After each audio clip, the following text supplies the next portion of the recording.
Building muscle will never be easy.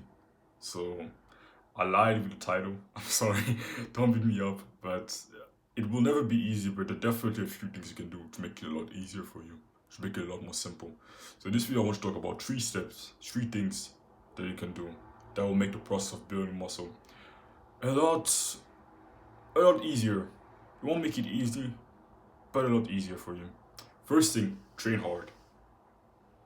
When I say train hard, to build muscle effectively, multiple studies have shown that you need to train to failure, or at least even a little bit close to failure. So at most, you should have 2-3 reps in reserve.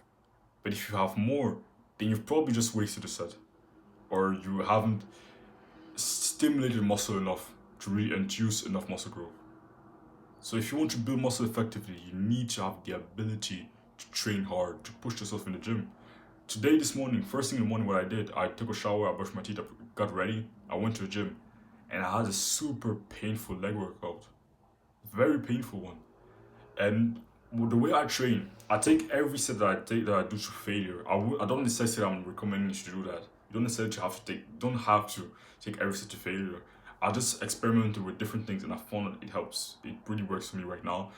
I take every set to failure, but for the same reason, I do less sets. I do less volume. So I do 2 sets per exercises, 10 sets, maximum of 12 sets per session, and I take every set to failure. And because since I've been training this way, I've learned the skill of actually training to failure. Because before that, I thought I was training hard. I thought I was training to failure. I thought I was training even close to failure, but I obviously wasn't. And it's when I actually started to try to train to failure more often, that's when I actually mastered the skill. That's when I actually gained the ability to actually train hard. Bro, I'm gonna fucking close my window, bro. What the fuck? But yeah, what was I saying? Yeah, it's when I actually intentionally try to train to failure more often. That's when I actually improve at the skill. So I would recommend you to see training to failure, training hard, training intensity as a skill that you can develop. Don't just see it as something that you just have or don't have. See that as something you can slowly get better at. And a simple tip that I have that I always give in videos where I talk about training to failure is watch smart people train to failure. Watch smart people take a set to failure. I think it will help you a lot just seeing that. Because when you see someone smart, someone who doesn't use horrible form, would use good form. So for example, there's a channel called, a very famous channel, it's called Renaissance Periodization. It's a channel where they mostly give advice, but they also make videos where they kind of invite some people to come train with them. And I really like to watch those videos because sometimes it really helps me to actually see what it actually looks like to train to failure correctly, to train to failure with good form.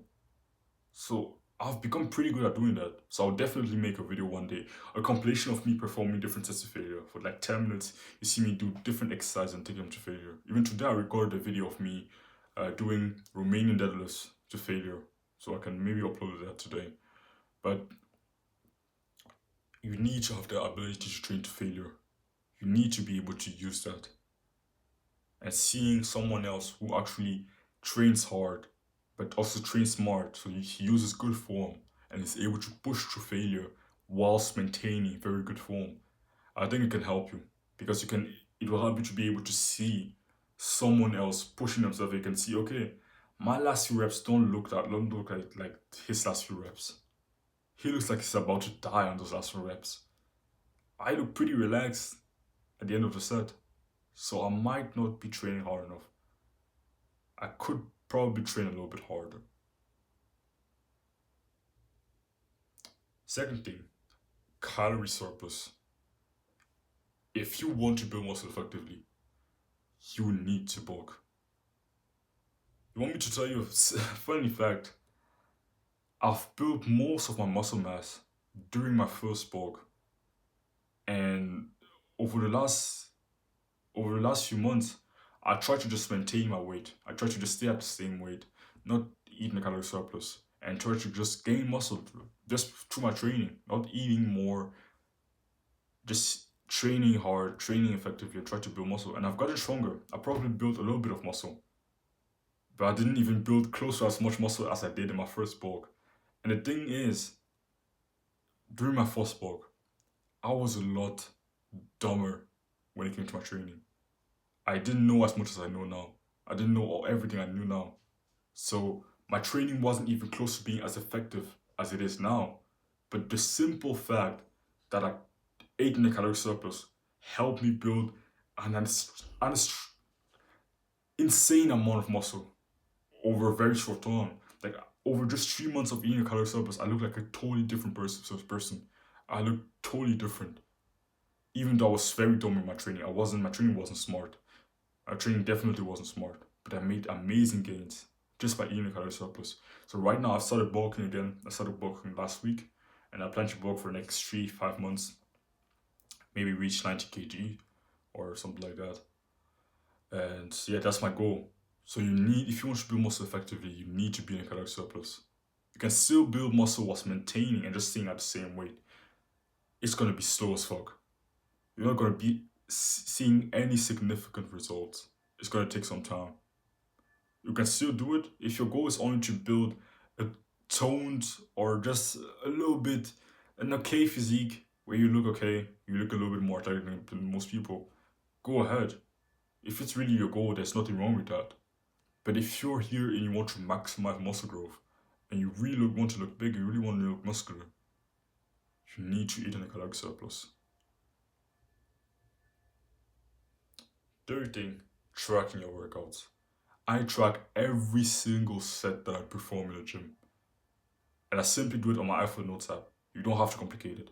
You probably see some people just take a note in the gym and they just write down something after the set.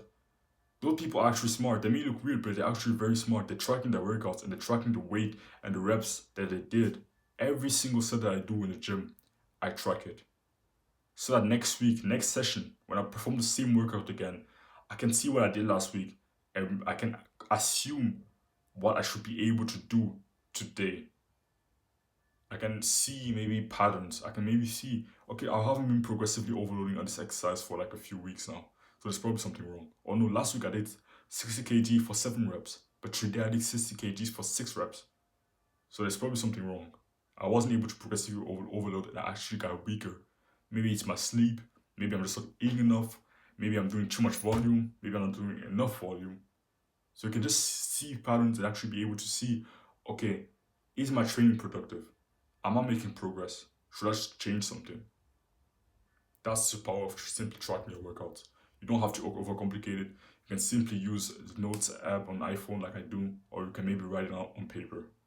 Don't overcomplicate it. So yeah, that's all I have to say. If you're interested in my one-on-one fitness coaching, then you can click the first link in the description. Don't worry if it's comfort. Chase it.